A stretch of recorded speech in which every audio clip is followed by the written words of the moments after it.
I'm Pamela Koefoed. Welcome to Faith Cafe Productions. I am overjoyed that you are joining me today on this first session in a series of trainings for leaders and pastors who are new or fairly new to ministering via your phones, or computer, or another device over the internet, whether that is on Facebook or YouTube or another platform. I invite you to join me today and all throughout this week and also next week for this series of short trainings. It is my goal for you to obtain the tools necessary to improve your online ministry, to improve the quality of your video, quality of your audio, and to help you understand some of the dynamics that are at work while you are ministering online. There are things that you can do, very practical steps that you can take to improve the quality for your viewers and for your congregations and to improve engagement.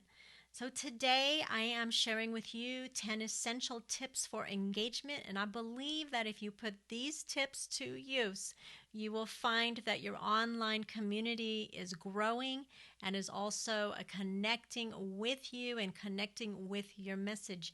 You know, when you minister in the congregational setting, you're face to face with your congregation and you're sharing with them and you're preaching the word, there is a dynamic that happens between you, the speaker, and the people who are receiving from you. There's this communication that is going on.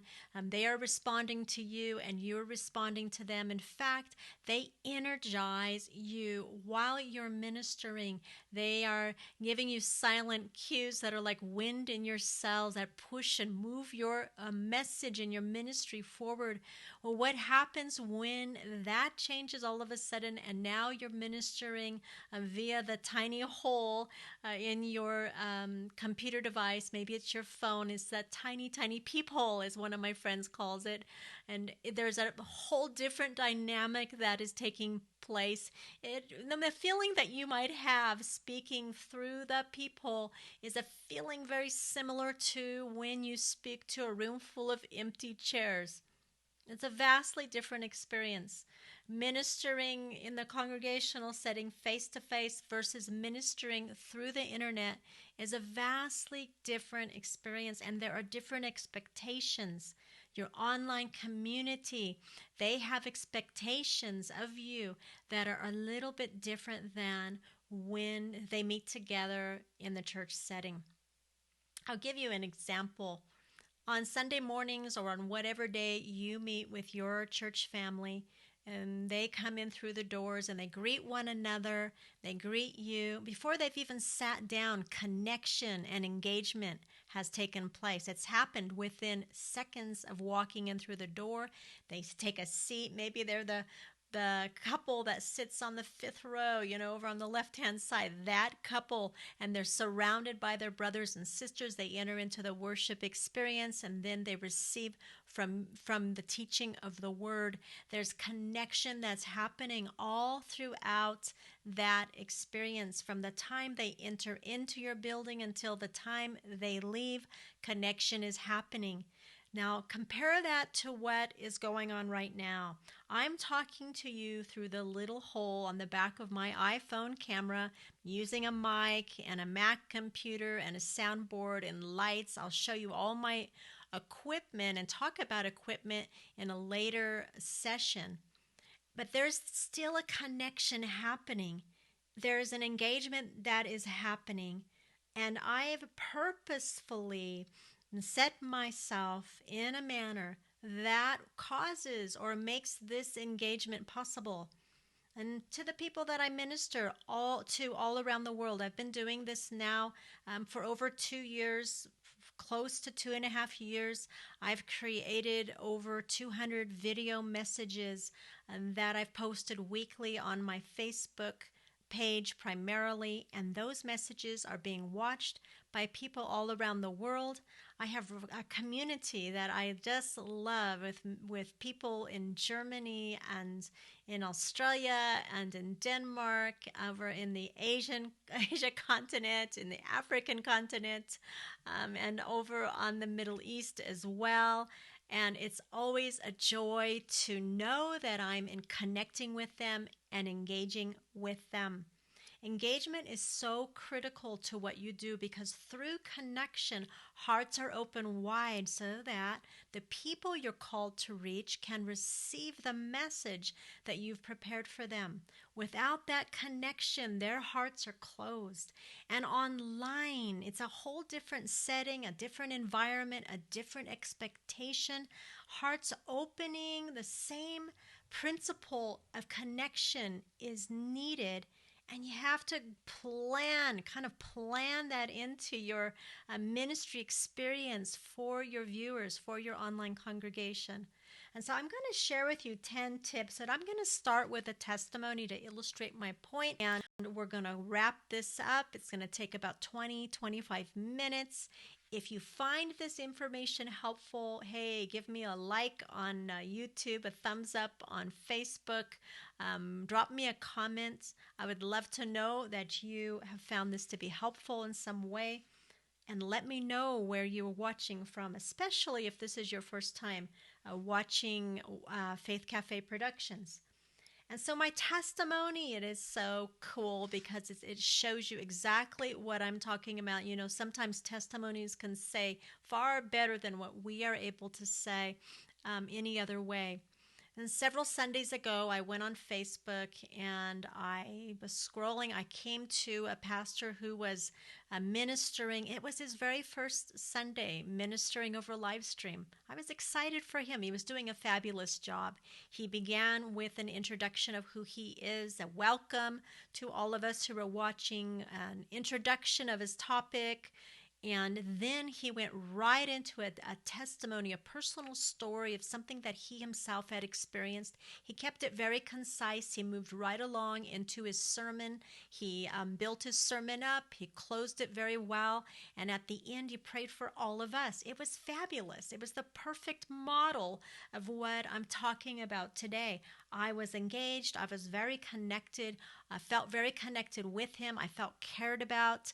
And I wanted to continue to watch. I watched for the whole hour, 45 minutes or an hour long.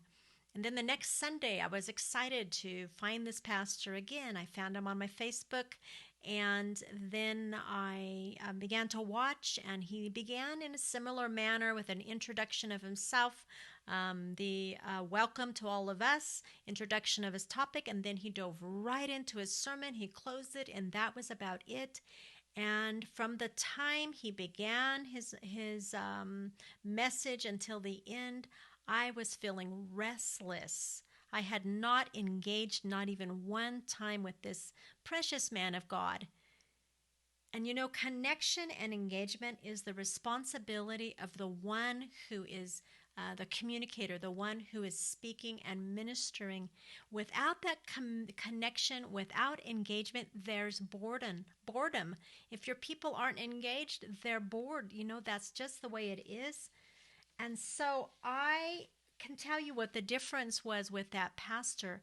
The whole thing that hooked me was the style that he used. Even in the sermon, he kept referring back to personal instances, and he wove personal bits from his own life into that sermon, and it kept me engaged. It is a fact, a known fact, that when we share our humanity or the stories of others or testimonies of others with one another, that is a powerful connection point. It was lacking in his second Sunday sermon. He still did fabulously well. I think you pastors have an advantage over the rest of us because you are proficient speakers, having talked, having given the sermons and given the word and taught weekly for years. And now you're faced with talking into the peephole, and it may feel uncomfortable. You may not have found that place of engagement yet with your online community. Well, today's teaching is going to help you.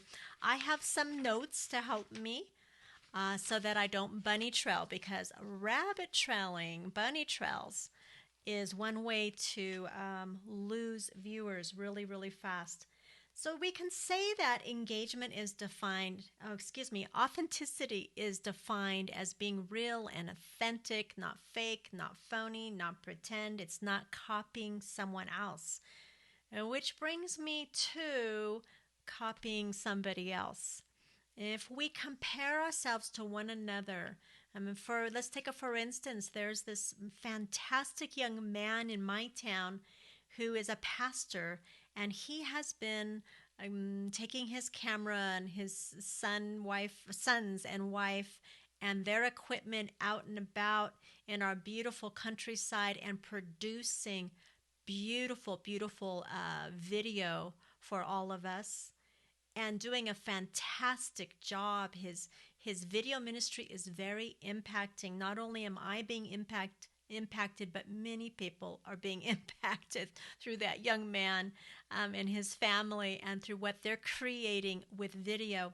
If I compare what I'm doing with him, I'm going to diminish the journey that I'm on with the Lord. I am going to come into a place known as the place of the flesh. And you know that's not good, especially you pastors. We're not supposed to be in the flesh.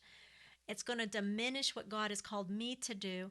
But you know what? It would be like comparing a second grader with a seventh grader, or a second grader with a junior in high school. It's unfair to compare ourselves to others who are doing brilliantly with their video.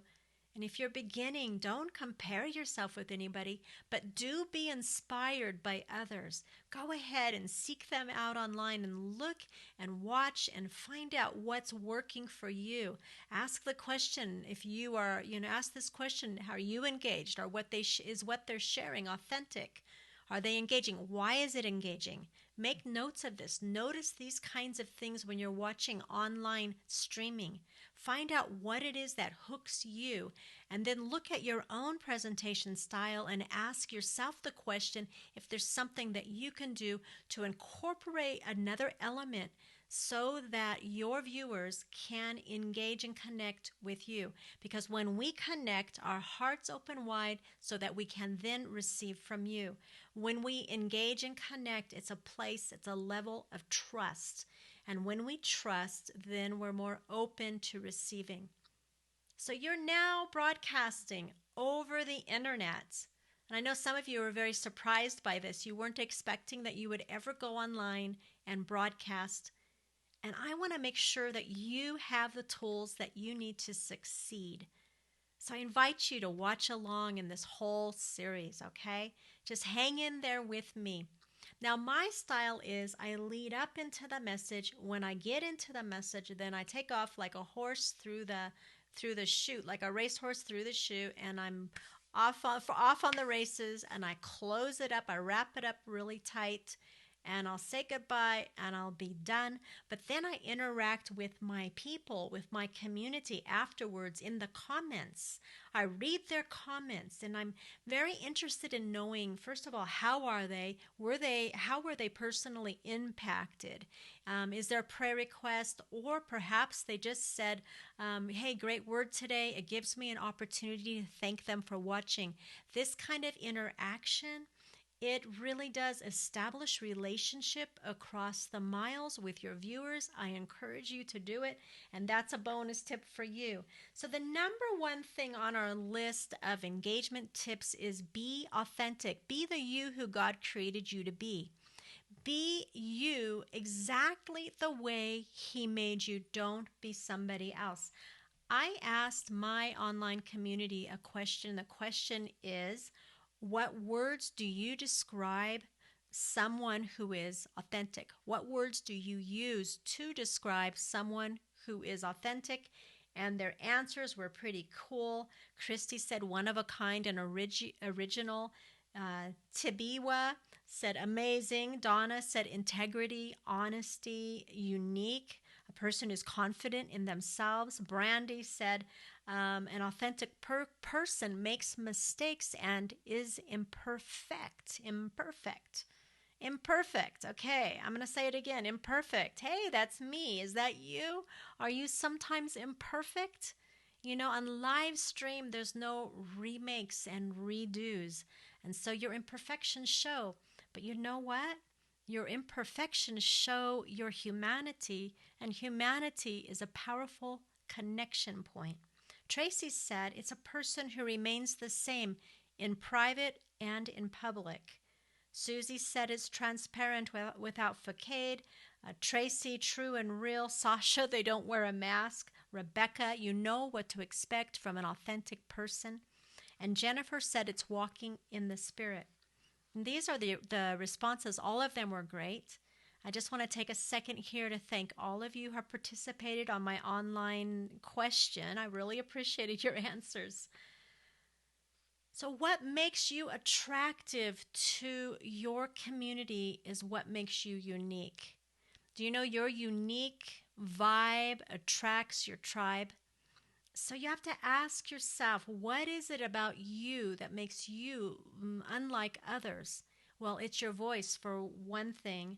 It's your personality, your personal experiences, the way that you express your creativity, your mannerisms, your facial experiences, your appearance, your personal preferences, your principles, the way you walk out your faith.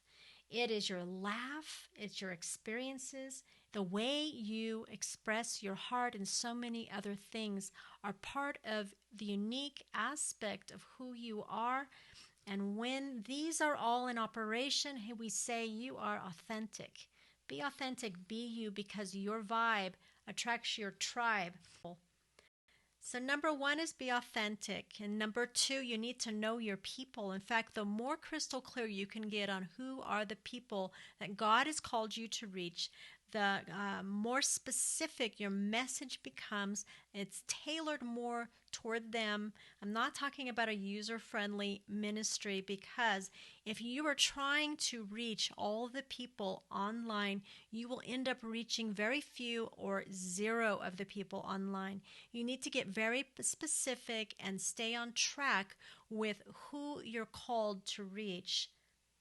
Of course, we seek the Lord for those messages, and I know that He's going to give you the ones for your tribe. But if you can stay true to the people who you're called to, your messages will reflect that, and people will find you. They'll connect with that message that you carry. It's all a part of being authentic. So number one is be authentic. Number two, know your people. Number three, know your message. If you can communicate your topic comfortably in a conversation, then you're ready to release it over the internet. So know your message. Number four, embrace the process. We all blunder and we have bloopers. I've already had a couple bloopers here on this message today, on this teaching. It's late here. It's evening here. Long day for me. I was up early. I have all kinds of reasons to stumble around, and I don't think it really bothers you.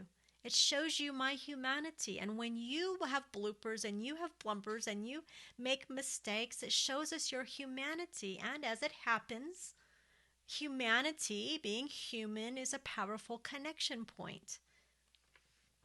So number four, embrace the process. Don't focus on your mistakes. We all make them, and who cares? Learn from them. Keep going. Number five, your hoa. Okay, so here's for my friend Gary McCreath. I love his hoa when he ministers. This is the hoa, Gary, H-O-A. Hold our attention, please. Hold our attention. When you go online to minister, if you want to engage people, begin with an introduction. Introduce yourself. Welcome the people. Introduce your topic. Let us know what's in it for us. Let your online community know what's in it for them. What are they going to receive? And then when you give your message at the end, you close it nicely. Wrap it up tight, and then minister to the people. Don't just drop off. And this, after all, isn't about speaking. It's about ministry. And so pray for them or encourage them or speak a blessing over them, give them an activation, or give them a solution to maybe a problem. But do something that ministers to their hearts and to their spirits. You've already ministered to their mind through an excellent message. Now minister to their hearts. Minister to the people who are watching you and who are looking at you or looking to you for leadership and for care. Number 1 was be authentic. Number 2 was know your people. Number 3 is know your message. Number 4 is embrace the process. So what if you make mistakes? Number 5 is the hoa, hold our attention. Number 6, passion, please. Please begin your message with some energy and end with some energy, okay? If you are passionate about what you're doing, which is ministering to people all around the world, because the Lord has called you to do this, and you're passionate about the topic of your message, then we, your congregation, your viewers, are going to want to know some things. We're going to want to know, why are you passionate?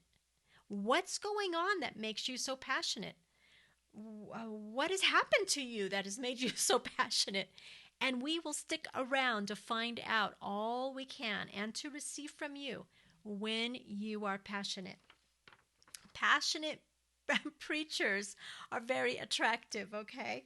Number 7, engage us with a story or testimony. Just as in the illustration I gave earlier of the pastor, it was his first live stream ever, and he hit it out of the ballpark. It was so awesome. He did such a superb job that first live stream, and I just wanted to keep watching him. And then the second live stream, there were no personal stories. There were no testimonies. It was a sermon, and I wasn't engaged. So include stories, include testimonies, keep it personal. Personal stories connect us. They're human experiences, and we love them. Connect us with a story. Include a story, a personal experience in every one of your online messages. Number 8, talk with us, especially you pastors. You've been displaced by COVID-19. Your people haven't been with you in weeks. You haven't been with them. And so I encourage you to talk to your people. It's okay to talk. It's within best practices to be very personal on social media and to share your heart, for instance, to ask how they are doing, to read their comments in the comment box there on Facebook. You can even do the same on YouTube. But do share with them on a personal level as if they were in the room with you. It's a massive key for engagement. It will go a long way in building your community. And number 10 is be precise in your presentation. You know, if you do a lot of rabbit trailing online when you're ministering, your bunnies are going to hop away.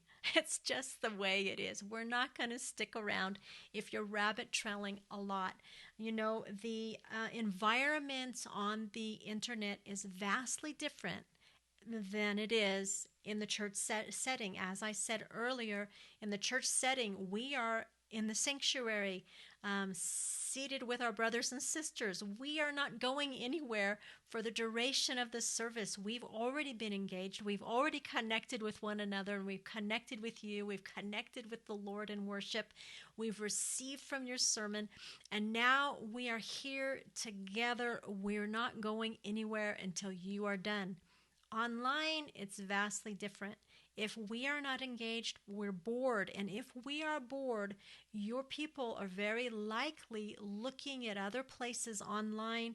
If it's on Facebook, they may be scrolling, watching you for a few minutes, and then going to something else, and then coming back to you, and then going to something else. They may be totally disengaging and turning their phones off and going and doing something else because they have other things they can do. Well, it's been my joy to be with you, and I will look forward to seeing you on here tomorrow night, same time. God bless you and take care. Bye-bye.